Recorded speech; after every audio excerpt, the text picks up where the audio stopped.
Umaga mga amigo, mabilisan lang habang wala tayong ginagawa.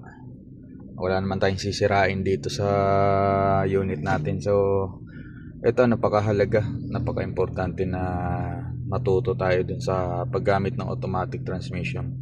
Kadalasan lagi nasisira at na kumakalas yung pinaka ball joint nandun sa shifter dahil minsan ang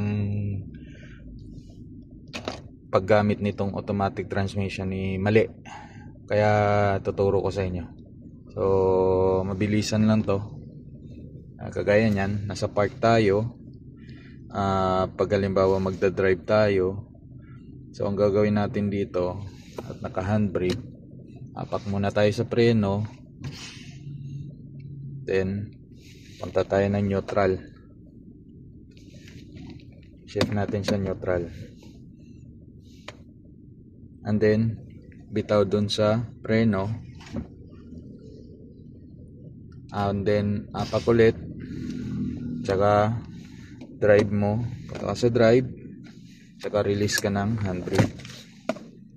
Now kung papark ka naman, gagawin mo rito is same lang din, parang ano lang din, binaliktad lang.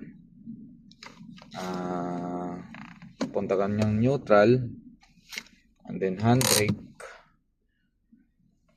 bawas dun sa preno, release, and then apak ulit, tapos run neutral, diretso ka na sa drive, sa park. Ayan. So ayan, kasi pagkakadalasan ang ginagawa lang lagi nung iba, from park diretso sa drive, handbrake, kalas.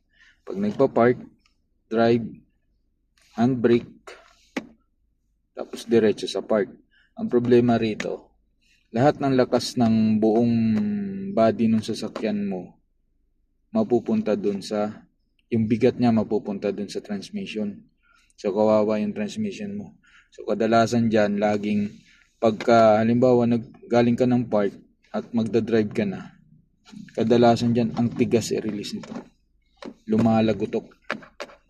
Yan yung ang unang bibigay dyan, yung pinaka ball joint ng shifter dun sa ilalim, parang bilog yan, kumakalas yun isa kasi yung pinaka lock nun is naka-clip lang siya.